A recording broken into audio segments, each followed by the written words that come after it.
नमः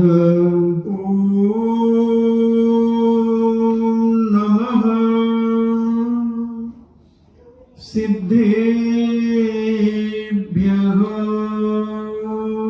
ओम नमः सिद्धेभ्यः। नमो अरिहन्ताणं।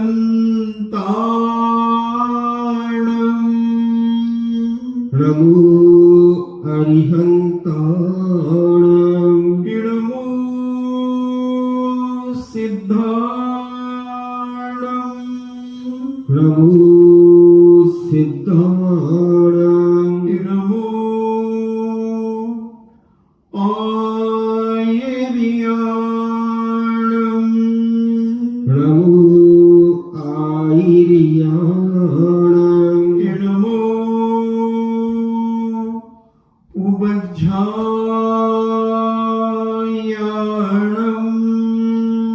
नमो उवज्झायाणं। नमो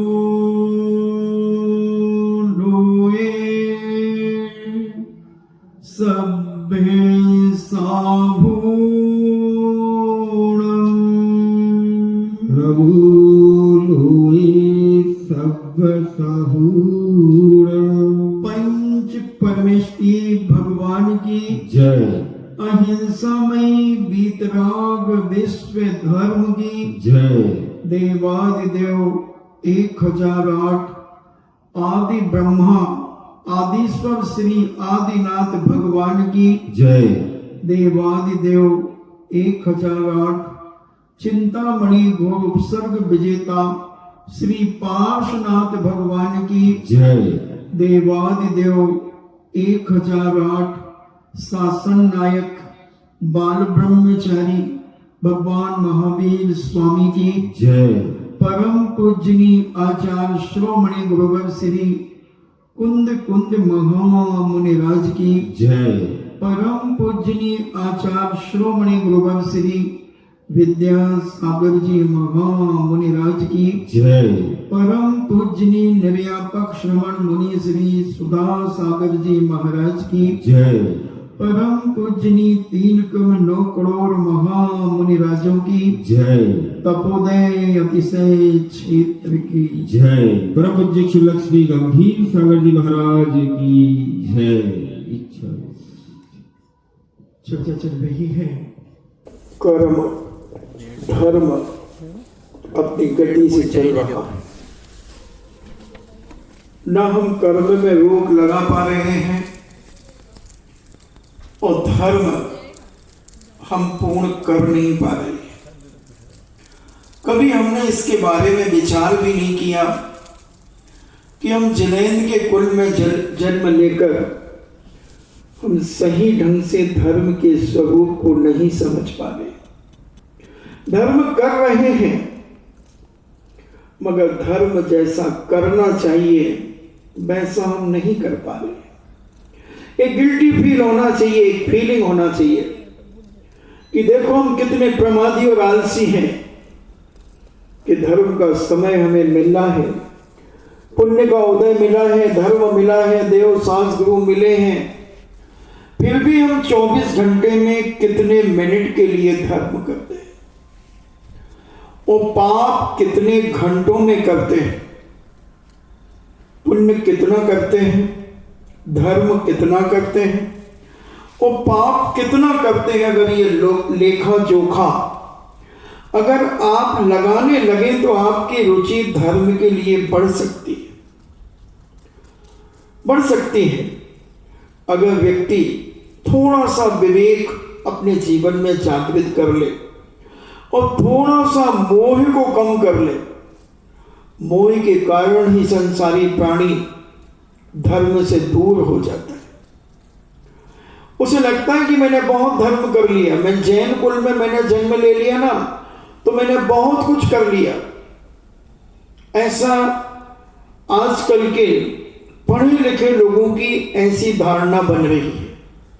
जो बड़े बड़े शहरों में रहते हैं जब कभी दर्शन के लिए आते हैं और चर्चा के दौरान जब कभी बातचीत में चलता है कि अभिषेक महाराज जी नहीं जा पाते, मंदिर नहीं जा पाते महाराज, ऑफिस जाना पड़ता है, मंदिर नहीं जा पाते। कितनी दूर है आपका घर मंदिर से? महाराज ज़्यादा दूर तो नहीं है, 2-3 किलोमीटर पड़ता है, फिर नहीं जा पाते। नहीं महाराज जी टाइम ही नहीं मिलता। क्यों, आप ऐसा क्या करते हैं? ऑफिस कितने बजे जाते हैं? ऑफिस तो मैं घर से 9 बजे निकलता हूँ और शाम को 6 बजे घर वापिस आ जाता हूँ। अच्छा, फिर क्या करते हैं रात्रि में? महाराज जी गृहस्थी है, घूमने चले जाते हैं, गार्डन चले जाते हैं, कभी होटल में चले जाते हैं तो 9-10 बजे आते हैं, 11 बजे, फिर रात को सुबह देर से उठते हैं, 8 साढ़े 8 उठते हैं और फिर तैयार होकर के ऑफिस चले जाते हैं। ये आपकी जिंदगी है। एक जैन घर में पैदा होने वाला व्यक्ति जब ऐसी दर्दनाक वेदना से भरी हुई बातें जब करता है तो मेरी अंतरात्मा हिल जाती है कि देखो इसकी 10 से 6 की नौकरी है, एक तो नौकर बना तो भागा, एक तो नौकर बना, और जैन का बेटा तो वो होता है कि 10-5 नौकर रखता है, क्योंकि नौकर तो एक गुलामी है नौकरी, और नौकर रखना एक सेठ और साहूकार की प्रामाणिकता है। इसलिए पूज्य शांति सागर जी महाराज कहते थे, उत्तम खेती मध्यम व्यापार, जघन्य नौकरी भीख निदान। इन्हें 30वें नंबर पर बहुत हल्की बात कही नौकरी की। अरे जैन तो वो छत्री का बेटा है कि जहां हाथ लगाएगा वहां से सोना निकालता है, मगर नौकरी के कारण हम धर्म नहीं कर पा रहे हैं और संसार के सारे कार्यों के लिए हमारे पास समय है। अब 6 बजे से 5 घंटे वो फालतू बर्बाद करता है, क्या करता है उसको? सवेरे 3 घंटे बर्बाद करता है, 4 घंटे सोने में। इन्हें जो समय सोने का है उसमें वो जागता है और जो जागने का समय है वो सोता है। समझ लेना इनका जीवन कहीं गर्त की ओर ना चला जाए, क्योंकि ये प्रकृति और संस्कृति के विरुद्ध कार्य कर रहे हैं। धर्म का समय कितना मिल सकता है नौकरी वाले को भी, अगर वो चाहे तो। अगर वो चाहे तो। मैंने एक उदाहरण एक बार दिया था। उदाहरण क्या कहें, वो सत्य घटना थी कि एक बच्चा ने नियम लिया कि 50 किलोमीटर दूर अगर मंदिर होगा तो मैं प्रतिदिन दर्शन करूंगा, और 5 किलोमीटर दूर मंदिर होगा मेरे ऑफिस मेरे घर से तो मैं प्रतिदिन अभिषेक पूजन करके ही ऑफिस जाऊंगा। तो उसकी बहुत विस्तार से मैंने पूरी घटना पूज्याचार्य श्री के सानिध्य में वो घटना घटी थी वो सुनाई थी, और कहा 4 लाख के पैकेज से 45 लाख का पैकेज हो गया उसका। आचार्य श्री के पास जाकर के वो 1 हफ्ते रुका था। सारी घटनाएं हमने आपको विस्तार से बताई। पूर्व जन्म का पुण्य हम खर्च कर रहे हैं, बना नहीं पा रहे हैं। बात हमने रोटी कपड़ा और मकान को ही अपनी जिंदगी बना ली। रोटी कपड़ा और मकान जीवन के बस 3 निशान, और आगे कहूं तो चड्डी नाड़ा और गठान। इसी में पठान हो रहा है अपने आप में, इसी में अपने आप को मस्त मौला समझ रहा है। अरे ये तो दुनिया का हर व्यक्ति कर लेता है, एक भिखारी नहीं कर लेता है। 10, 20, 50 रोटियां मिल जाती है वो अपने आप में मस्त हो जाता है। 150 रुपए इकट्ठे कर लेता है, एक दारू का पौवा पी करके अपने आप को राजा और महान समझने लगता है। ऐसे ही कुछ अज्ञानी मिथ्या दृष्टि जीव, रोटी कपड़ा और मकान बड़ा अच्छा चल रहा है, 2 टाइम की रोटियां बढ़िया मस्ती से मिल रही हैं, एक मकान मिल गया है, एक गाड़ी है, ऑफिस जाता हूं कोई परेशानी नहीं, बड़ा आनंद है। ये तो संसारी आनंद है। ये तो सबके पास है। मेरा तो सोच है कि दुनिया में कोई आदमी, और दुनिया की तो नहीं कहता, भारत की मैं डंके की चोट पे कहता हूं कि भारत में कोई आदमी भूखा नहीं सोता। कहीं ना कहीं से 2 रोटी वो जुटा ही लेता है। सो के उठता जरूर है भूखा, मगर सोता नहीं है भूखा। इतना पुण्य है उसका, जभी तो वो भारत में पैदा हुआ है। रोटियां मिल रही हैं। ये तो राजनीति पॉइंट होते हैं, सियासत होती है।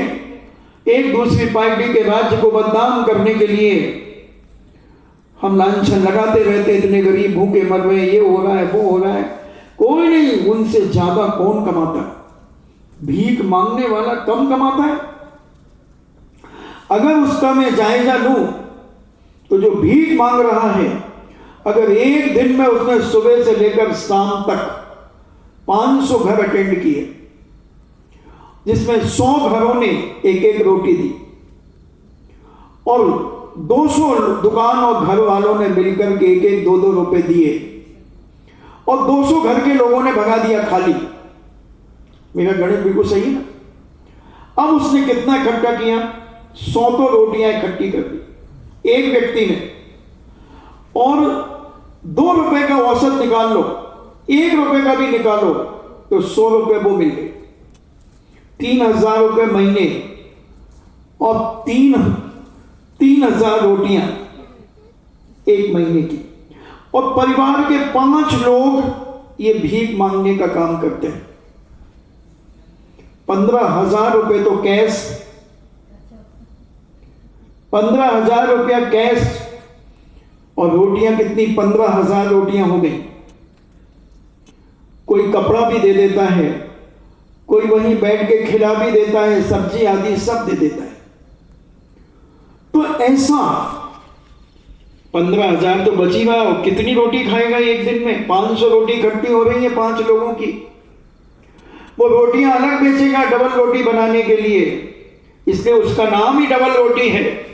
क्योंकि रोटी को गला करके, मैदा मिला करके जो डबल रोटी, पाव भाजी बनाने के लिए जो रोटी बनती, वो वही भिखारियों की रोटियों से बनती। कितना कमा रहा है वो? 20-25 हजार रुपए उसके पास आ रहे। वो भिखारी का भिखारी है, वो भिखारी का भिखारी। तो उसने भी अपना पेट भर रहा है, तुम भी अपना पेट भर रहे हो। क्या कर रहे हो? तुम एक गाड़ी में घूम रहे हो, वो पैदल घूम रहा है। हम जब कोटा में चतुर्मास कर रहे थे, शनिवार के दिन, शनि एक ऐसी पीतल की बाल्टी लेकर के लोग आते हैं आपके घरों पर। तो मेरी मुलाकात हुई एक शनि से। हमने कहा ये क्या है? बोले महाराज शनि देवता। मैंने किसके? बोले हमारा एक सेठ है ये, और ये दिन भर में 800 लोगों को देता है। शनिवार के दिन 800 लोगों को बाल्टी देता है, उसमें एक शनि देवता रखते हैं, और हम लोग उसे 100 रुपए देते हैं, और हम दिन भर में 1000 रुपया कमाते हैं। देखना, समझना व्यापार। हमने कहा क्या करते? बोले ये बाल्टी देते हैं, एक शनि देवता देते हैं, और हमारा एक कुर्ता है काला, और ये कितना सा त्रिशूल लेते हैं हाथ में, और कुर्ते में तेल मेल डाल देते हैं, और हम सुबह 7-8 बजे निकल जाते हैं, रात को 8 बजे आकर के उनकी बाल्टी वापस कर देते हैं, और 100 रुपये उन्हें दे देते हैं, और 800-900 रुपया हम कमा करके ले जाते हैं। और उन्हें कुछ नहीं करना हमें, बस जहां गए शनि, किसी ने तेल डाल दिया, किसी ने पैसे दे दिए, और हम 800-900 रुपये कमा लेते हैं। तुम भी कमा रहे हो, वो भी कमा रहा है। वो कैसे कमा रहा है? वो मगर पैसा कमा रहा है, रोटी से पेट भर रहा है। बंधुओं, उसके बावजूद वो 6 दिन अपने इष्ट की पूजा करता है, इष्ट की भक्ति करता है। वो धंधा है, वो 100 रुपए एक बाल्टी पर 800-900 बाल्टी देता है। कितने रुपए हो गए उसके? 100 रुपए एक बाल्टी पर, 10 बाल्टी पे 1000 रुपया, 100 बाल्टी पर 10,000 रुपया, तो कितना हो गया? 80-90 हजार रुपया हो गया। हफ्ते में एक दिन में 80-90 हजार रुपया एक आदमी कमा रहा बाल्टियां देकर के। बिना पूंजी का धंधा। एक बार पूंजी लग गई और एक हफ्ते में एक शनिवार को 80-90 हजार रुपए कमा रहा है। 3.5 लाख रुपए महीने की कमाई है और हर लगाना फिटकरी और रंग चोखा हो गया। सब प्रकार के लोग हैं, इसलिए मैं कहता हूं कि भारत में कोई भूखा नहीं सोता। भूखा उठ सकता है, उठता है, मगर सोता कोई नहीं है। अगर ऐसा ही सब कुछ है तो तुम्हें चैन नहीं होना चाहिए था। अगर तुम्हारी दृष्टि में धन दौलत ही सब कुछ है तो तुम्हें चैन होने का अधिकार ही नहीं, क्योंकि तुम कर्तव्य से पतित हो। जो जैन श्रावक श्राविकाओं के जो कर्तव्य हैं उससे तुम वंचित हो, तुम्हें उसका ज्ञान नहीं है। ऐसा ही अगर सब कुछ होता तो मैंने बहुत बचपन में एक कहानी पढ़ी थी, बहुत पहले पढ़ी थी, बहुत पहले, शायद दूसरी पढ़ता हूंगा, पहली पढ़ता हूंगा। एक व्यक्ति दिन भर पैसे के लिए विचार करता रहता था कि पैसा कैसे आए, पैसा कैसे आए, पैसा कैसे आए। उसका व्यापार बढ़ा, बहुत अमीर हुआ।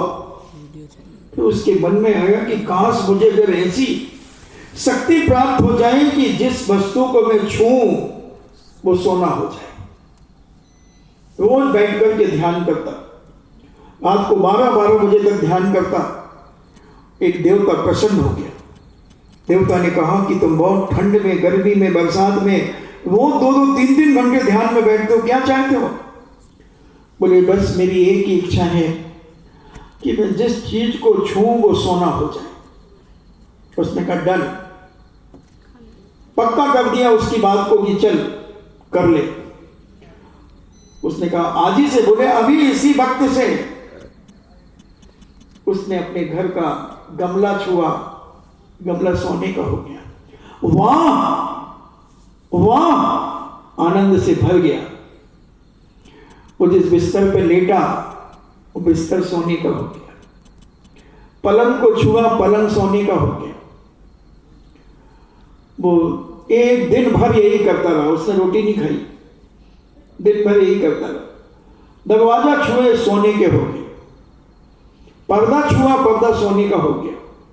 सारी चीजें 5-7 दिन को हंसता था। पहले छू करके, पहले छू सोने का हो जाएगा और छू लेता, और वो सोने का होकर के बैठता और बड़ा प्रसन्न होता। सोना सोना, और हर चीज को 4-5 दिन हो गए वो छूता रहा, सब सोना होता रहा। अब बहुत जोरों से भूख सताई। उसकी बेटी रोज कहती पिताजी भोजन तो कर लो। अरे अभी कर लूंगा बेटा, अभी तो आनंद लेने दे ये सोने का।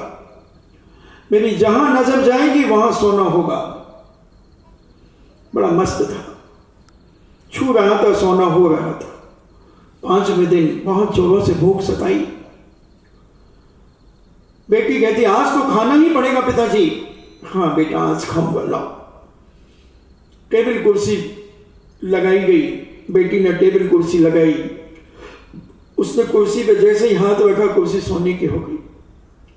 टेबल पे हाथ रखा, सोने की हो गई। बेटी ने पानी रखा, उसने पानी उठाया, पानी का गिलास और पानी सोने का हो गया। भोजन की थाली रखी, जैसे ही उठाने लगा वो भी सोने का हो गया। उसकी बेटी ने कहा पिताजी मैं खिला देते हो। बेटी ने जैसे ही ग्रास बना करके उसके मुंह में ले जाने लगा, उसका शरीर स्पर्श हो गया, बेटी भी सोने की हो गई। पत्नी आ गई, पत्नी भी सोने की हो गई। कितना सोना चाहिए? और चाहिए, और धन दौलत चाहिए, सब मिल गया, और कितना चाहिए? रोने लगा, चीखने लगा, चिल्लाने लगा, मैं मर जाऊंगा, भूख लगी है मुझे, कोई एक रोटी खिला दो, कोई पानी पिला दो। बहुत तड़पा। देवता फिर आया, रोके हुए अब तो सोना ही सोना हो गया। बोले मुझे नहीं चाहिए कुछ भी, ये सब ले जाओ, मेरा धर्म छूट गया, मेरा सब कुछ छूट गया, खाना पीना पहनना ओढ़ना सब छूट गया, इस सोना जहां देखो जिसको छू रहा हूं वही सोना होगा, ले जाओ अपनी विद्या। उसने कहा ये सब जाएगा, ये मत सोचना बेटा कि विद्या चली जाएगी और ये रह जाएगा, जैसा था वैसे ही रह जाएगा। बोले वो ले जाओ, नहीं चाहिए। और देवता को तो 1 सेकंड के भी असंख्यात में भाग कर दो, उतने समय में उसने सब माया समेट दी। यथावत उसका मकान हो गया, घर, सारी स्थिति बन गई। पत्नी कहती है ये पाप का घर तुमने कहां से सीख लिया था? ना पूजन करने जा रहे थे, ना इष्ट के पास जा रहे थे, केवल तुम्हें पैसा ही पैसा दिख रहा था, सोना ही सोना दिख रहा था। धिक्कार है तुम्हारी जिंदगी को। कौन धिक्कार रहा है? उसकी सगी पत्नी, क्योंकि इष्ट की आराधना करना छोड़ दिया।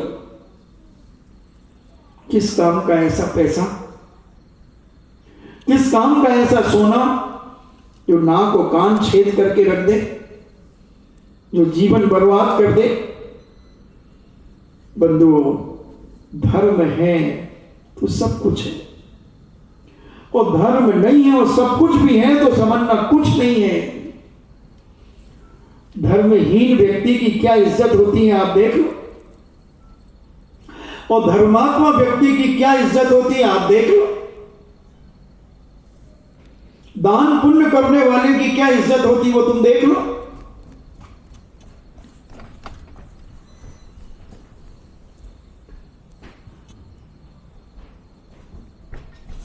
कहां पर क्या चलता है ये देख लो। जीवन कब ढल जाएगा कुछ नहीं कहा जा सकता, कुछ नहीं कहा जा सकता। जीवन ढल रहा है, ढल जाएगा। ढलता सूरज ढलता धीरे धीरे, ऐसे ही तुम्हारी ये मनुष्य पर्याय धीरे धीरे ढल जाएगी, सब खत्म हो जाएगा। तुम्हारा कोई नाम लेने वाला भी नहीं बचेगा कि तुम्हारे नाम का कोई व्यक्ति इस दुनिया में था। 2, 4, 5 साल क्या 2 महीने के बाद भी लोग भूल जाते हैं। कितने लोग मरे अभी कोरोना में, 1, 2 दिन 4 दिन उनकी चर्चा रही और फिर खत्म हो गई, मगर उन्हें जीवित रखा किसने? उनकी धार्मिक क्रियाओं ने, उनके दिए हुए दान ने, कि जो उन्होंने एक संस्कृति को खड़ा करने के लिए अपनी सहयोग राशि दी, वो जब तक वो स्थान रहेगा, जब तक वो मंदिर रहेगा, जब तक वो भगवान रहेंगे, जब तक उस व्यक्ति का नाम अमर रहेगा। शायद मैंने बताया होगा कि 1994 में जब हम सांगानेर गए तो मैंने एक 90 साल के बाबा जी से पूछा, हमने कहा बाबा जी ये संगी जी का मकान कहां है जिसने ये मंदिर बनवाया था? बोले महाराज मैंने भी अपने पिताजी से पूछा था, उन्होंने भी नहीं बताया, और वो कहते थे मैंने अपने पिताजी से भी पूछा था तो वो भी नहीं बता पाए। तो हमने कहा उनका मकान तो होगा ना जब हमने इतना बड़ा मंदिर बनवाया है। बोले होगा महाराज, इसमें क्या बात है? तो हमने कहा संगी जी का तो नामो निशान मकान और संस्कृति से तो खत्म हो गया, जहां वो रहते थे वो तो खत्म हो गया, मगर आज भी संगी जी जीवित हैं। जब तक ये सांगानेर का जिनालय रहेगा, जब तक संगी जी जीवित रहेंगे, भले मर गए हो शरीर से, मगर ख्याति और इज्जत आज सारे विश्व के अंदर संगी जी के मंदिर के नाम से सांगानेर का मंदिर विख्यात है, जीवित है वो। किशन सिंह मड़िया चांदखेड़ी के बाबा, उनका मंदिर बनाने वाला किशन सिंह मड़िया भले मर गया मगर आज भी जीवित है, आज भी जीवित है। संस्कृति बड़े माणिकचंद सराफ मर गए, मगर जितना सहयोग उन्होंने इस मंदिर में दिया वो उनका जीवित है। और जब तक भगवान पारसनाथ रहेंगे तो पटवारी परिवार का नाम भी जीवित रहेगा। कुछ ऐसे काम करो बंधुओं, पैसा तो बहुत है लोगों के पास, मगर पाप के लिए है, पुण्य के लिए पैसा उनका नहीं है। और कभी दान करते हैं, 10, 20, 25, 50 हजार कर दिए, और लाखों की आसामी है। कभी पूजा ऊजा में बैठ गए, छोटी मोटी में, छोटे मोटे इंद्र बन गए, और फिर सारे भारत में चर्चा करेंगे, अरे मैं वहां गया था, विधान में इंद्र बना था, मैं इंद्र बना था। मगर कौन सा बना था बेटा? 11,000 वाला, 21,000 वाला? कौन सा बना था लाला? कौन सा बना था? अब हेकड़ी दिखा रहा, सारे फोन कर रहा रिश्तेदारों को, अरे कहाँ हो? अरे अब वो सुधा सागर जी महाराज है ना बिजौलिया में, वो पंचकल्याण कर रहा है, मैं इंद्र बनूंगा उसमें। अरे वाह वाह, सौभाग्य सौभाग्य आपका, बहुत बड़ा। वो तो धन्यवाद ले रहा है उससे, और दे क्या रहा है? 11,000 रुपया, 21,000 रुपया। वो चाह रहा कि मेरी ख्याति हो जाए, मेरा नाम फेमस हो जाए। विनाश का कारण है। शक्ति नहीं हो तो हमारे यहां तो ज्वार के दाने ही पर्याप्त हैं, और नहीं तो तेरे हीरे मोती भी कंकड़ के समान है। शक्ति छुपा करके देता है तो सांप का कांटा माना जाता है, और शक्ति से ज्यादा देता है तो बिच्छू का कांटा माना जाता है। सांप का कांटा सोए और बिच्छू का कांटा रोए रोए। बिच्छू का कांटा रोए क्योंकि वो शक्ति से ज्यादा दे दिया तो दिन रात 24 घंटे कुटता रहेगा, मुझे देना है, मुझे ये करना है, मुझे वो करना, बहुत ज्यादा दे दिया, भावुकता हो गई, ये हो गया, बड़बड़ाता रहे। और जो सूम शक्ति थी मगर नहीं दे पाया, छुप गया, बच गया, तो सोएगा। ऐसे कर्म जीवन में आते रहते हैं। विवेकशील आदमी पुण्य का संचय करता है। ज्ञानवान व्यक्ति धर्म की ओर अग्रसर रहता है। एक दिन भी अगर उसका, एक बार की घटना और स्मरण में आ गई। एक मुनिराज के पास 20-25 बच्चे बैठे थे, और महाराज ने कहा कि बताओ बेटे, तुम्हारी जिंदगी का सबसे काला दिवस कौन सा होगा? उन्होंने कहा कि जिस दिन मेरे घर में इनकम टैक्स का छापा पड़ेगा, उस दिन मेरी जिंदगी का सबसे बड़ा काला दिवस होगा। गुरु जी ने कहा नहीं। दूसरे बच्चे से पूछा कि तुम बताओ बेटा, काला दिवस कौन सा होगा? बोले जिस दिन मेरे माता पिता मरेंगे उस दिन मेरी जिंदगी का काला दिवस होगा। बोले नहीं। एक एक बच्चे से प्रश्न किया, सब बच्चों ने कुछ ना कुछ बताया, मगर सही उत्तर कोई नहीं दे पाया। अंत में गुरु जी ने कहा, सुनो बेटा, इंसान के जीवन का सबसे बड़ा काला दिवस वो है कि उसके पास सब कुछ हो, सब तरफ से संपन्न हो, और वो दान पुण्य नहीं करता और बैठा बैठा टटोलियां करता रहता है, उसकी जिंदगी का वो काला दिवस है। दूसरा, उसके नगर में जिनेंद्र भगवान का जिनालय हो और वो अभिषेक को पूजन ना करता हो, उसकी जिंदगी का वो सबसे बड़ा काला दिवस। जिस दिन वो धार्मिक अनुष्ठान नगर में हो रहा हो और उस धार्मिक अनुष्ठान में वो नहीं जाता हो, उसको नहीं करता हो, उसकी जिंदगी का वो काला दिवस है। अगर जिसको नहीं मिल रहा उसकी बात अलग है, जिसे मिल रहा है, सौभाग्य है, सब कुछ कर सकता फिर भी नहीं कर पा रहा है, ऐसे व्यक्तियों को कालिया, वो सोने का कालिया नहीं है, ये कर्मों का मारा हुआ कालिया है। इसे कर्म मारेंगे, इस जीव को कर्म सताएंगे। पुण्य के उदय में भले इतरा ले, सुत दारा और लक्ष्मी पापी को भी होए। सुत दारा, सुत यानी बच्चे, दारा यानी स्त्री, सुत दारा और लक्ष्मी यानी धन दौलत, पापी को भी होए। संत समागम प्रभु भजन, तुलसी दुर्लभ होए, सुत दारा और लक्ष्मी पापी को भी होए। दुर्लभ क्या है दुनिया में? संतों का समागम, प्रभु की भक्ति, ये दो दुर्लभ हैं।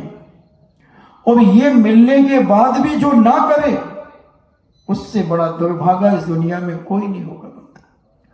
उच्च कुल मिला हो, जैन कुल मिला हो, जैन धर्म मिला हो, देवसास गुरु मिले हो, देवसास गुरु का सानिध्य मिला हो।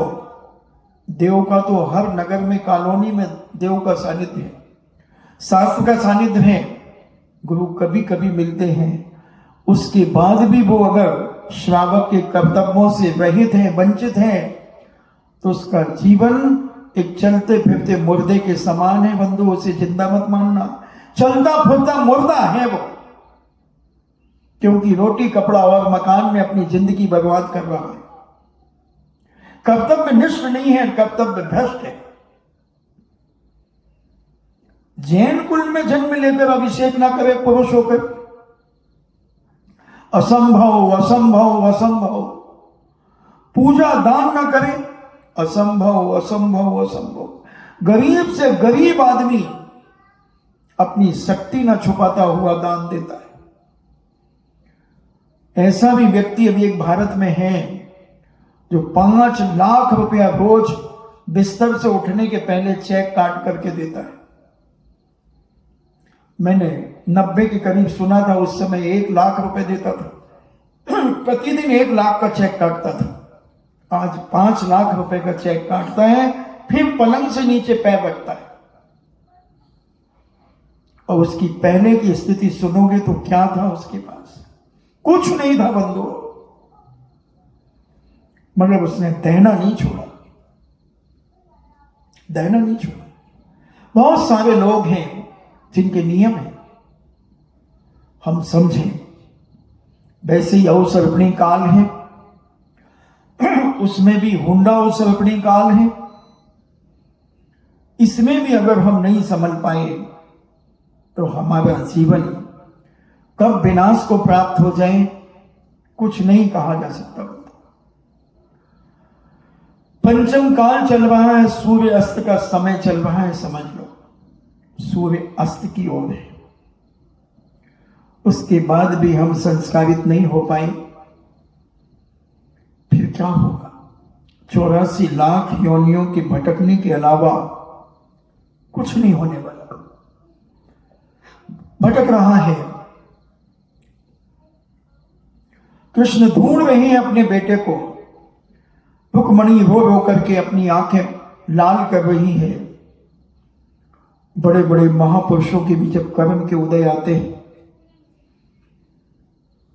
उनकी आंखों के सामने भी अंधेरा छा जाता है।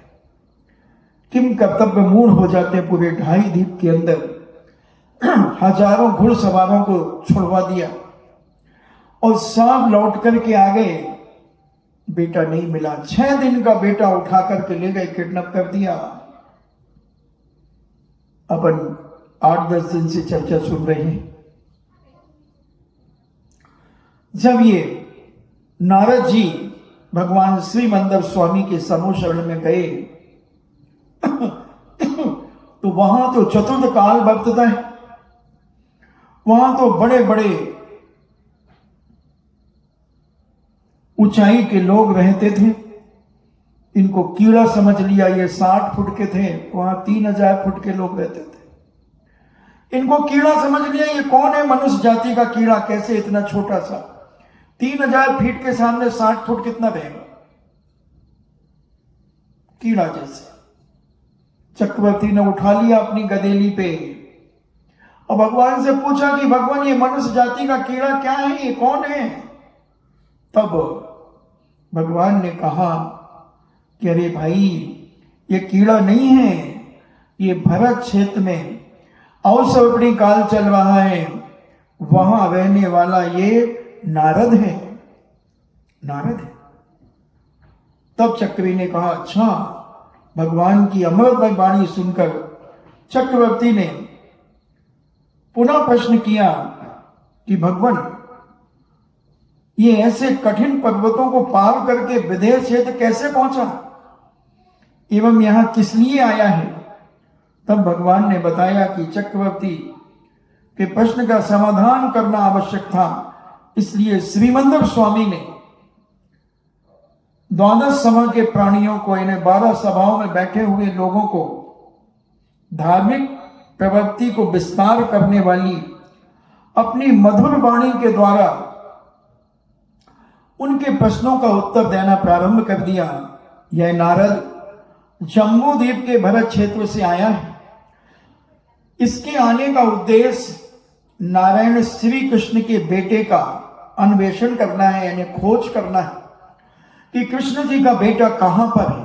श्री कृष्ण से इसकी बहुत प्रगाढ़ मित्रता है। उनके पुत्र का अपहरण होने के कारण ये बड़ा चित्त से, मन से बड़ा व्याकुल है। कई स्थानों पर अन्वेषण करता हुआ जब मेरे निकट जिज्ञासा लेकर के आया है, चक्रवर्ती ने पुनः प्रश्न किया कि हे भगवान, आपने जिस श्री कृष्ण का नाम लिया वह कौन है, उसका बल क्या है, उसका पराक्रम कैसा है, उसका निवास स्थान कहां है एवं उसका अपहृत पुत्र कहां है, जिसका पुत्र का अपहरण हुआ है वो पुत्र कहां है, किस शत्रु ने उसके पुत्र का अपहरण किया है, वह लौट कर आएगा या नहीं। कृपया कर आप समस्त प्रश्नों के उत्तर आप अपनी दिव्य ध्वनि के माध्यम से कहिए। तब पूज्य श्रीमंदर स्वामी ने कहा कि पूर्व उत्तर दिया, हे राजन, तेरा प्रश्न बड़ा समयोचित है, आज के लोगों को जानने के लिए बहुत आवश्यक है। इस उत्तर श्रवण मात्र से श्रोताओं के पापों का क्षय होगा।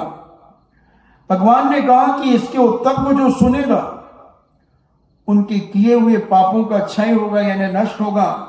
ध्यान देकर के सुनो, ये हम तुम्हें अपनी भाषा में बता दें। उनकी भाषा तो ओंकार ध्वनि में निकलती है और 718 भाषाएं होती हैं, 18 महाभाषा और 700 लघु भाषाओं में भगवान की दिव्य ध्वनि बिखरती है, निकलती है वो गर्जना के समान, मगर हर व्यक्ति अपनी अपनी भाषा में समझ लेता है। तो भगवान ने कहा कि राजन, तेरा प्रश्न बहुत अच्छा है, इस वृतांत को शांतिपूर्वक सुनो, ध्यान देकर सुनो। भरत क्षेत्र में द्वारका नाम की एक बहुत प्रसिद्ध नगरी है। वहां 3 खंड का अधिपति अर्धचक्री नारायण वह निवास करता है, राज्य करता है। वह यदुवंशियों का भूषण एवं हरिवंश का श्रृंगार है। उसकी प्राण प्रिया रानी संसार में आनंद सुंदरी है। उसका नाम रुक्मणी है। काल क्रम से उस रानी के पुत्र रत्न की प्राप्ति हुई। इतना सुनने के बाद चक्रवर्ती ने प्रार्थना की कि हे भगवान, आप प्राणियों को मनोवांछित फल देने के प्रदाता हैं। आप लोगों की अभिलाषा की पूर्ति करने में अब महान हैं। तो आप श्री कृष्ण के पुत्र प्रद्युम्न कुमार का पवित्र चरित्र सुनाइए कि वो किस पाप के कारण उसका हरण हुआ, क्या किया उसने पूर्व जन्म में, ये सारी बातें आप हमें समझाइए। आप श्रोताओं को प्रार्थना पर, श्रोताओं के कहने पर श्रीमंदर स्वामी ने कहना प्रारंभ किया। रुक्मणी ने बच्चे को जन्म दिया और 6वीं रात को उनके पुत्र का शयन जब वो कर रही थी, ठीक उसी समय शिशु के पूर्व भाव का शत्रु एक दैत्य यानी एक राक्षस उसे हरण करके ले गया। तुम देखो, 6 दिन के बच्चे का भी हरण हो सकता है, उसके भी पाप का उदय आ गया। दैत्य ने उस अबोध शिशु को तक्षण पर्वत की खदिरा नाम की अटवी में, जंगल में ले गया और पुराने बैर के कारण उसने एक विशाल काय शिला के नीचे उसे दबा दिया। हमने बताया था 52 हाथ लंबी और 50 हाथ चौड़ी शिला के नीचे उस बच्चे को, 6 दिन के बच्चे को दबा दिया। संयोग बस वहां से एक काल संबल नाम का एक विद्याधर निकलता है और वो बच्चे की सांस लेने पर वह शिला हिल रही थी।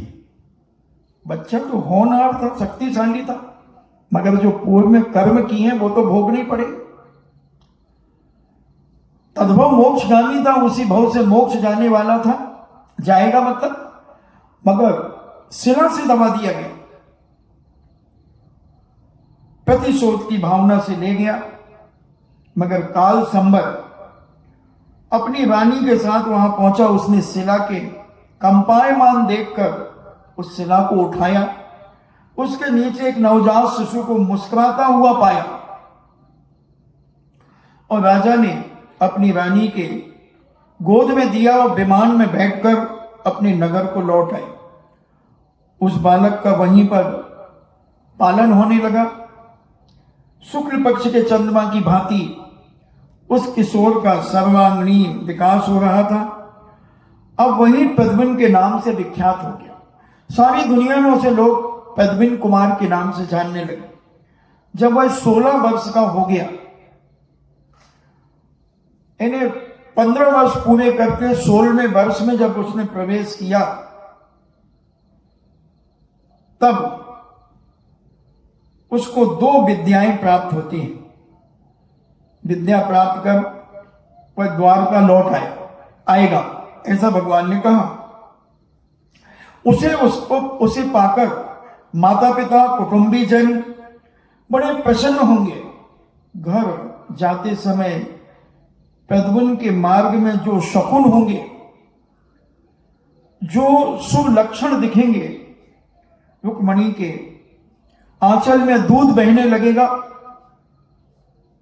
वन के वृक्ष लहरा उठेंगे, कमल प्रफुल्लित होंगे, सूखे सरोवर में जल लबालब भर जाएगा, राजमहल के सम्मुख सूखे अशोक वृक्ष पुनः पुष्पित हो उठेंगे, भार से लदे हुए वृक्ष पर रसिक इन्हें भौरे भ्रमण करेंगे, नगर के सारे उद्यान में बिना ऋतु के पुष्पित हो जाएंगे। इन्हें जो अनेक गर्मी में जो फूल पैदा होते, मगर वो उसके पहुंचने से सभी प्रकार के वृक्षों में पुष्प आ जाएंगे, फल आ जाएंगे। कोयल के मधुर संगीत एवं मयूरों के मोहक नृत्य से कोलाहल से उद्यान गूंज उठेंगे। आम के वृक्षों पर मंजरी एवं फल देखकर सबके चित्त प्रफुल्लित होंगे। उस समय गूंगे भी बोलने लगेंगे, कुबड़े लंगड़े लूले काने अपनी विकलांगता छोड़कर स्वरूपता को प्राप्त हो जाएंगे। कुरूप स्त्रियां मृगनयनी सुंदरी बन जाएंगी, तीव्र स्वर वालों का स्वर सुरीला हो जाएगा, कुरूप पुरुष भी रूपवान हो जाएंगे। उचित समय पर रुक्मणी की देह में रोमांच प्रारंभ होगा। हे राजन, जिस समय ये उपरोक्त घटनाएं प्रारंभ होंगी, तब समझ लेना चाहिए कि प्रद्युम्न का आगमन बहुत ही नजदीक पर है, सन्निकट है। जैसे तुम हथेली पर लिए बैठे हो, वह जगत प्रसिद्ध नारद मुनि है। यह है 9वां अधोबदन नाम का नारद, इनका नाम है अधोबदन। ये 9वां नारद है और मोक्ष मार्ग में निपुण है, अखंड ब्रह्मचर्य का पालन करने में श्रेष्ठ है, देशव्रती है। यह नारद श्री कृष्ण के लिए उनके पुत्र का कुशल क्षेम सुनने के उद्देश्य से यहां आया है, जिसका मैंने बहुत संक्षेप में वर्णन किया। फिर भी चक्रवर्ती को संतोष न हुआ। उन्होंने श्री मंदिर स्वामी को पुनः नमस्कार करके निवेदन किया कि हे भगवान, हे दया के सागर, आप श्री कृष्ण के पुत्र प्रद्युम्न के चरित्र का पूरा वर्णन कीजिए। उसकी पूर्व भाव में दैत्य से क्या शत्रुता थी, उसने पूर्व जन्म में ऐसा क्या किया था जिसके कारण उसका अपहरण हुआ है, और कौन कौन से उसने अच्छे कार्य किए थे जिससे पुण्य का उपार्जन किया है। चक्रवर्ती के निवेदन पर श्री मंदिर स्वामी महाराज ने सप्तभंगी स्वरूप दिव्य ध्वनि में उत्तर दिया। ने 7 भंग कहलाते अस्ति नास्ति आदि, उनके अनुसार प्रभु ने दिव्य ध्वनि में उत्तर दिया कि जम्बूद्वीप के प्रख्यात भरत क्षेत्र में मगध नाम का एक रमणीय देश है। उस देश में शालिग्राम नाम के नगर में सोमदत्त नामक एक ब्राह्मण रहता था। उसने अपनी कुल एवं जाति का बड़ा अभिमान था। उसे उसकी पत्नी अग्निला जो सर्वांग सुंदर थी। सोमदत्त के 2 पुत्र थे। वे दोनों पुत्र वेदों में पारंगत थे, धन धान्य विद्या वैभव से संपन्न थे। अपने पिता की तरह भी उनमें अपने कुल एवं जाति का बड़ा अहंकार था। अपने समक्ष त्रिलोकी जन को हे समझते थे, 3 लोक के नाथ की उपेक्षा करते थे, उन्हें बहुत छोटा समझते थे। ज्येष्ठ पुत्र का नाम था अग्निभूति एवं कनिष्ठ का नाम था वायुभूति। उन दोनों भाइयों को जैन धर्म से प्रचंड विद्वेष था। अपने मिथ्या अभिमान के बस वे अन्य दर्शन को माना करते थे। साथ ही इन्होंने अनेक भोले भाले अज्ञानी प्राणियों को बहला फुसलाकर अपने दर्शन में शामिल कर लिया था। उनका स्वागत ही पदार्थों का स्वरूप के प्रतिकूल कार्य करना था। उनका कार्य काल प्रसन्न चित्त स्मृति शास्त्रज्ञ एवं धर्म तीर्थ के प्रवर्तक श्री वासुपूज तीर्थंकर के समय में हुआ था। उनका जन्म वासुपूज भगवान के, बस 5-7 मिनट में भी बंद करता हूं। मैं एक्शन से समझ जाता हूं कि कहां रिएक्शन होने वाला है और मुझे कहां इंजेक्शन देना है। और वह वासुपूज भगवान के समय देखना कब से कसाएं चल रही हैं। वासुपूज भगवान और ये नेमिनाथ भगवान के समय की बात है। वासुपूज 12वें भगवान है और नेमिनाथ 22वें, 10 भगवान के बीच की बात। तब से कसाएं चल रही इनकी। इसलिए कभी किसी से कसाई मत रखा करो। सोने के पहले सबको माफ कर दिया करो, मन से, वचन से, काय से। अगर अपना जीवन सुख शांति और समृद्धि से पूर्ण चाहते हो तो। और अगर कसाई बनी रही, तो रात को सो रहे थे तो अंदर भी वो कर्म ऐसा बंधता चला जाएगा। और 10 भाव के 10 तीर्थंकर के बीच का काल कितना है? सागरों पर्यंत। इतनी कसाई चल सकती है आदमी की, सोचने की बात है। और वह वासुपूज भगवान के समय इस प्रसंग में वहां एक उल्लेखनीय घटना आपको कहूं कि एक बार शालिग्राम के स्वरम में उद्यान में नंदीवर्धन नाम के मुनीश्वर का आगमन हुआ। वे सर्वशास्त्र वेता थे, कर्म विनाशक, ज्ञान नेत्र धारण करने वाले, गंभीर, मनोगुप्ती एवं कायगुप्ती के पालन करने वाले थे। उन्होंने यथोचित क्रिया के पश्चात बिना माली की अनुमति के ही अशोक वृक्ष के नीचे पड़ी हुई निर्जंतु स्वच्छ शिला पर अपना आसन लगाया। यानी पूज्यवर ने, नंदीवर्धन मुनिराज ने एक बगीचे में एक अशोक वृक्ष के नीचे एक शिला थी जिसमें जीवों से रहित स्वच्छ पवित्र शिला थी। वहां पर वो आसन लगा करके बैठ गए। वहां बैठ करके वे पाठ करने लगे। ठीक उसी समय माली ने आकर देखा कि उपवन की शोभा अपूर्व हो रही है। पूरा उपवन जो था वो सुरभि से फैल गया, फल फूल से लद गया। उसे परम आश्चर्य हो गया। किंतु जब उसने अशोक वृक्ष के नीचे विराजमान मुनिराज को देखा तो उसके भ्रम का निवारण हो गया। माली समझ गया कि यह सब कुछ मुनि का ही प्रभाव है। उसने बड़ी भक्ति से मुनिराज को प्रणाम किया एवं उनकी 3 प्रदक्षिणा दी।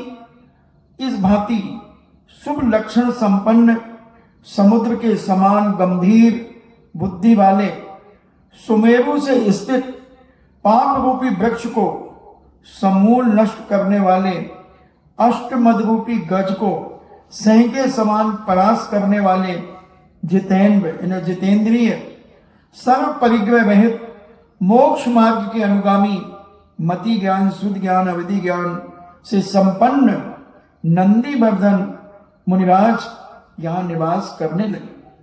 जब नगर निवासियों को यह सूचना मिली तो अपने अपने घरों से अष्टद्रव्य के थाल, रत्न, श्रीफल, सोने चांदी के श्रीफल लेकर के पूज्य मुनिवार के आगमन का समाचार सुनकर के समस्त जैन धर्मावलंबी बड़े भक्ति भाव से उनकी वंदना करने के लिए अपने अपने घरों से निकल पड़े। कुछ लोगों ने, सज्जन लोगों ने लोग लास्य को दूसरों के आवेदन से एवं कुछ कौतूहल बस देखने से भी गए। कुछ जो जैन दर्शन को नहीं मानते थे वो एक तमाशा देखने की दृष्टि से भी गए। यह भी उचित है क्योंकि मनोव्यक्ति लोगों की अनेक अनेक प्रकार की होती है। अब का समय हुआ तो हम समझने का प्रयास करें अपने जीवन में कि पुण्य के उदय से क्या क्या प्राप्त नहीं होता। 6 ऋतु के फल आ जाते हैं और पाप के उदय से क्या क्या नहीं होता। कसायों पर क्या क्या नहीं होता कि 10-10 तीर्थंकर के जीवन काल तक भी कसाई चल सकती है। 10 भव नहीं कह रहा हूं, 10-10 भव कहां वासपूज भगवान के समय की कसाएं और नेमिनाथ भगवान के समय पर आ रही है। बंधु, हमें विचार करना है। हम कसाएं बहुत जल्दी कर लेते हैं। हम छोटी छोटी बातों में इतने कसाई बन जाते हैं कि एक दूसरे को मारने पीटने के लिए भी तैयार हो जाते हैं। हम वाक युद्ध करने में इतने मास्टर हो जाते हैं, इतने जलील और गंदे शब्दों का प्रयोग कर देते हैं। ऐसी गालियां बक देते हैं हम अपनी धर्म पत्नी को। मां की गाली बक देते हैं, हम बहन की गाली बक देते हैं। मगर गाली बकने के पहले थोड़ा सा अगर सोच लेते कि इसका अर्थ क्या होगा। अगर तुमने अपनी धर्म पत्नी को मां की गाली बक दी, कई ऐसे भी निकृष्ट हमने देखे कि अपनी बेटे भी अपनी मां को गाली बक देते। पति पत्नी तो झगड़ा होता ही है, वो एक दूसरे को बक देते हैं, मगर बेटा भी ऐसी गंदी गालियां बक देते। मगर इनके अर्थ नहीं समझने के कारण तुम नहीं जान पाते कि हमने अपनी मां को मां की गाली दी है तो तुमने मां से व्यभिचार किया है। तुमने अपनी पत्नी को मां की गाली दी तो तुमने अपनी सासू से व्यभिचार किया है। तुमने बेटी की गाली दे दी तो तुमने बेटी से व्यभिचार किया है। बहन की गाली दे दी, तुमने अपनी बहन से व्यभिचार किया है। कितना बड़ा पाप। मगर तुम कसाई के आवेश में आकर पता नहीं क्या क्या बक जाते हो। बोलने के पहले थोड़ा सोचा करो। हम भी तो बक सकते हैं खूब, मगर आपने देखा कोई शब्द गलत निकल रहा है? तुम्हारे पास तो बहुत समय, हम तो बंधे हैं समय में, क्योंकि और भी काम है हमारे पास। मगर तुम इतने लापरवाह और अज्ञानी हो जाते हो, इतने अहंकारी घमंडी हो जाते हो कि तुम आओ देखते हो ना ताओ, और जो मुंह में आता है तुम बकने लगते हो। फिर एक सज्जन कुल में जन्म लेने का और एक दुर्जन कुलों में जन्म लेने में अंतर क्या होगा? दुर्जन कुलों में जन्म लेने वाले व्यक्ति तो बके तो वो तो अज्ञानी, मिथ्या दृष्टि, दिव्य संसारी हैं। मगर तुम सज्जन घरों में पैदा होकर के और बाहर तो ऐसे अपने आप को दिखाना चाहते हो कि तुम बहुत बड़े ज्ञानवान, समझदार, बहुत विवेकशील हो, मगर तुम्हारे अंदर जब हम झांक करके देखते हैं तो तुमसे बड़ा काला इस दुनिया में कोई नहीं दिखता। सुन रहे हो लाला? तुमसे बड़ा काला इस दुनिया में कोई नहीं दिखता। इतने गंदे शब्द, इतनी छोटी बातें तुम्हारे मुख से कैसे निकल जाती और अपने परिवार के लिए निकल जाती, अपनी बहन बेटियों के लिए निकल जाती हैं, अपने बच्चों के लिए निकल जाती, अपनी पत्नी के लिए निकल जाती, अपने माँ बाप के लिए निकल जाती। कैसे चुकाओगे ये कर्मों का फल? कैसे भोगोगे इन कर्मों का फल? जब ये कर्म उदय में आएंगे बंधुओं, कोई हाथ लगाने वाला नहीं होगा, कोई हाथ नहीं लगाएगा, तुम्हें अकेले ही भोगना पड़ेगा। क्या दुर्गति होगी तुम्हारी, क्या जीवन का विनाश होगा तुम्हारा। उस समय तुम क्या करोगे? कोई दो आंसू पहुंचने वाला भी प्रकट नहीं होगा तुम्हारे सामने। कहेगा मरने दे दुष्ट ने, ऐसी ऐसी गंदी गालियां बकी थी। और कर्म इतना निर्दयी है भैया, तुम निर्दयी कह दो, न्यायाधीश कह दो, वफादार कह दो, न्यायप्रिय कह दो, कर्म कभी किसी के साथ गलत नहीं करता। जो तुमने किया है उसका पनिशमेंट जरूर देता है। दुनिया के सब कंप्यूटर फेल हो सकते हैं, दुनिया के न्यायाधीश, सुप्रीम कोर्ट भी हो सकता कभी बदल जाए, मगर हमारे जैन दर्शन का यह कर्म सिद्धांत कभी किसी के साथ धोखा नहीं करता, कभी किसी का बुरा नहीं करता। तुमने जैसा किया है वो जरूर उसका फल जरूर देता है। इसलिए अपन समझने का प्रयास करें। अभी तक जो हो गया उसे हो जाने दो, जो हुआ सो हुआ, मत खोदो कुआं, लोग देंगे बस हुआ, इतने में बोला सुआ। अभी तक तुमसे जो गलतियां हुई हैं कोई बात नहीं, बड़े बाबा के चरणों में नमोस्तु करके निवेदन कर दो कि भगवान हमने बहुत पाप किए, मैं बहुत बड़ा पापी हूं, मैं बहुत बड़ा दुराचारी हूं, मैंने अपने मुख से पता नहीं क्या क्या बोला है, मगर अब मेरी सद्बुद्धि जागृत हुई है। मुझे आशीर्वाद दो कि मैं अपने जीवन में अब वो हरकतें ना करूं जो मैंने पूर्व में कर ली। उनको सहन करने की ताकत दो, उस आए हुए कर्म को मुझे सहन करने की ताकत दो, कि उस आए हुए कर्म के फल में कहीं हम दोबारा दुराचारी ना हो जाएं, अपने मुख से ऐसे अपशब्द ना कहने लगे। ऐसी शक्ति की प्रार्थना करके जाओ बंधुओं। ये विश्व की बहुत बड़ी, सबसे बड़ी प्रतिमा है। एक पाषाण की 27 फुट की प्रतिमा अभी तक भारत में नहीं है। पहाड़ से चिपकी तो मिल जाएगी, ग्वालियर के किले पर 47 फुट की प्रतिमा है, मगर वो चिपकी है। और भी कई जगह है मगर वो पाषाण में चिपकी है। मगर एक चट्टान से बनी हुई प्रतिमा अभी तक, क्या तो बाहुबली भगवान की है और दूसरी पद्मासन में ये प्रतिमा सबसे बड़ी है। खड़गासन तो मिल सकती है, और ऐसी अलौकिक, विश्व की आज तक की डेट में विश्व की अलौकिक प्रतिमा, महाचमत्कारी प्रतिमा है। पैर रखने जगह नहीं मिलेगी क्षेत्र पर। जब लॉकडाउन तो खुलने दो, ये सारी धर्मशालाएं छोटी पड़ेंगी, इनको तो 200-500 कमरे बनाना पड़ेंगे। लोग तड़प रहे हैं अंदर से। इसलिए अपने जीवन के पापों का प्रक्षालन करो, अपनी शुद्धि करो और कर्म को समझने का प्रयास करो। इन्हीं मंगल भावना के साथ सबकी आत्मा परमात्मा बने। जिनवाणी स्तुति। जिनवाणी के ज्ञान से सूझे लोकालोक, सुबाणी मस्तके धरूं सदा देत हूँ धोख।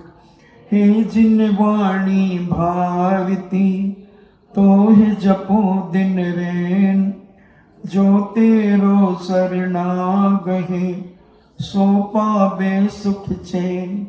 देव भजो अरिहंत को गुरु सेवा निर्ग्रंथ, दया धर्म पालो सदा यही मोक्ष का पंथ।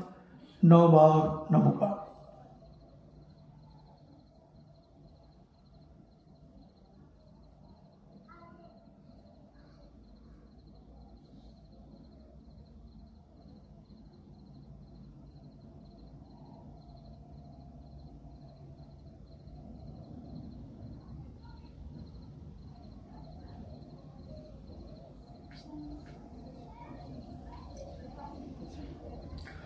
परम पूजनी द्वादशांग जिनवाणी माता की सुत देवता सुत देवता सुत देवता जैनम जेतु शासनम जैनम जेतु शासनम जैनम जेतु शासनम।